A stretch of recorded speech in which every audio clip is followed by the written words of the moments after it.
really humbled. I'm honored to be here. I think all of us today here know that the war did not need to end the way it did. It didn't need to end the way it did, but it did, and we can't change that. My favorite quote about the Vietnam War comes from President Nixon. Love him or not, President Nixon said this about the Vietnam War.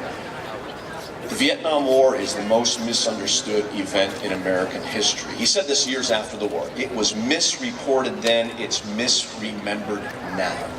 Misreported then, misremembered now. We can't change the misreporting, and we're talking about 40 years today, but really it's 50 years from when the war began, where on college campuses the truth was set aside and things that were not true were taught as fact. Myths were left to lie. And for 50 years that's been taught to our nation. And what I'm here to tell you is we need to change that. We need to change the misremembrance. It's within our power, before all of you who serve so faithfully to fight communism, it's within our power to change the misremembrance, and that's what we want to do. I'd like you to consider this. The people who aren't here today, the people in San Diego, they're more concerned with the Padres and the Chargers and Bruce Jenner than they are with Operation Frequent Wind. In fact, most of them don't even have a clue what Operation Frequent Wind. The sad truth about America is that Americans do not read. They don't know history. It's just a sad thing. The legacy of the Vietnam War history will not be told in books, though. It's going to be in film. And in the film record, except for Journey from the Fall, yes, and We Were Soldiers, yes, except for those two films and maybe one or two others that I cannot recall, the film record is as bad or worse. We've got Apocalypse Now, Deer Hunter, Good Morning Vietnam, Rambo. These are films that portray the American fighting man as a victim, duped, dope, poorly led, portrays our leadership poorly, and it portrays our Vietnamese allies even worse. Corrupt, effete, not willing to fight, not worthy of our sacrifice, and we know these things are not true. We know these things are not true. And yet, one of the things that stands out to me is that the American effort in Vietnam was the right effort, it was the noble effort. I believe history, years from now, will vindicate the decision to send our troops there and spend blood there. Few people recall that there were active communist insurgencies in the Philippines, in Indonesia, Malaysia, and Thailand when we went ashore there. Now, we did not succeed in Vietnam, but the American and Vietnamese combined effort bought time to the rest of Asia to develop free of communist oppression. And today, those thriving economies are testimony to the sacrifices of people in this audience and our brothers and sisters in arms. So thank you for that. The biggest upside to the Vietnam War that no one thinks about, you do obviously, and we heard from that young lad talking about how it is to grow up a young Vietnamese man in America after all the sacrifices. The best thing that ever happened to America because of the Vietnam War is that we got 2 million new citizens who have blessed America in ways that we cannot quantify. And we're so glad that you're here. America is a much better country because the Vietnamese came here. And I'm saying, if there's more like you, bring more. We can use them. Now, some of you know we're involved in a film effort. We can't change misreporting. What we're trying to do, ladies and gentlemen, is change misremembering. Our goal with Ride the Thunder is very, very simple. All we want to do is tell the truth. And by telling the truth, we also want to bring a little honor and glory to you who served and sacrificed so much before you go. So I would hope that you would join us in our effort, in our mission to help set the historical record straight and bring a little honor and glory to those of you who fought so hard for such a good thing. God bless you all. God bless America. Semper Fidelis to all you Marines.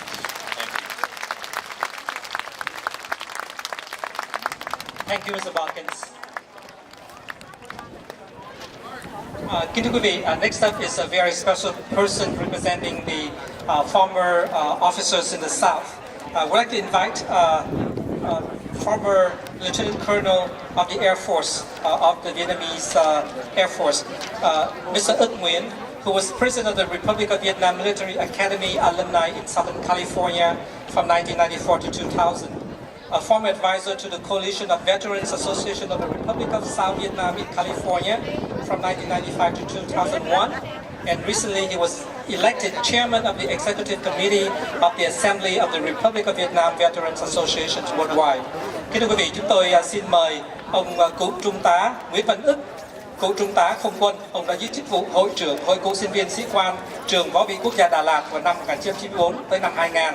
Ông cũng là cố vấn của Liên hội cựu chiến sĩ Việt Nam Cộng hòa Việt Nam California từ năm 1995 đến năm 2001. Hiện nay ông vừa đắc cử vào chức vụ chủ tịch hội đồng điều hành của tập thể chiến sĩ Việt Nam Cộng hòa tại hải ngoại. Chúng tôi xin kính mời quý vị trong tràng pháo tay cho cựu trung tá Nguyễn Văn Ức.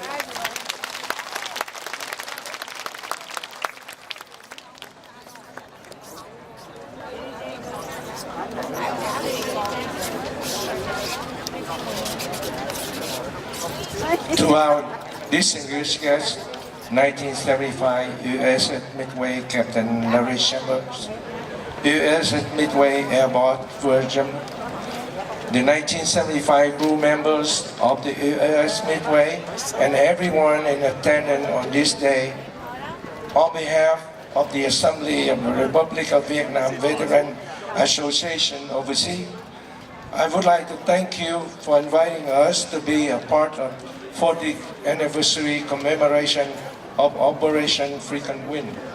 I'm honored to be here. 40 years ago, this April the 30th, thousands of Vietnamese men, women, and children set foot on this very deck of the USS MIDWAY and other United States carrier that were part of Operation Frequent Wind to start a new life in a new country with almost nothing but the clothes they were wearing. Most of us did not understand or speak English. We had no family or friend in the United States. We knew very little about this country that had made it possible for us to start anew. However, we soon discovered the compassion and generosity of our American friends. You welcome us into your homes, help us learn English, fight and secure jobs for us, and assist us in every way possible for us to build a new life in America.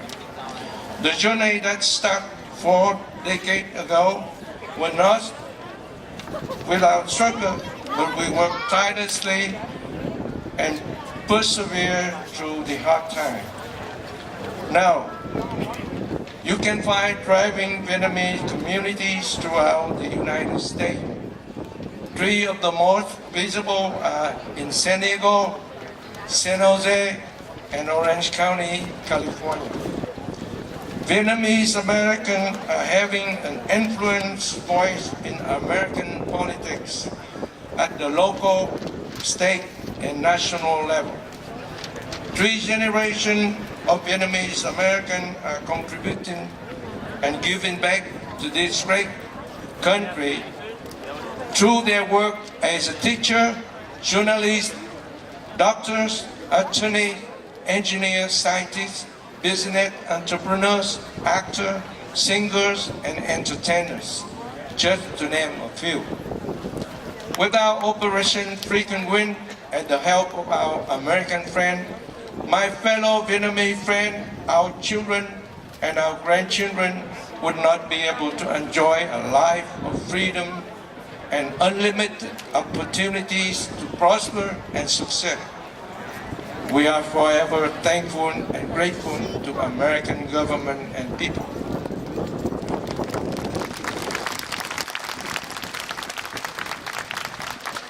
Third, we celebrate the achievement of the Vietnamese community have made over the last 40 years. We recognize that our prosperity is impossible without the bravery of over 58,000 American and 260,000 Vietnamese veterans who paid the ultimate sacrifice for the freedom, democracy, and human rights we are fortunate to enjoy in America. We honor and commemorate these heroes today, and we must not let their sacrifice be in vain.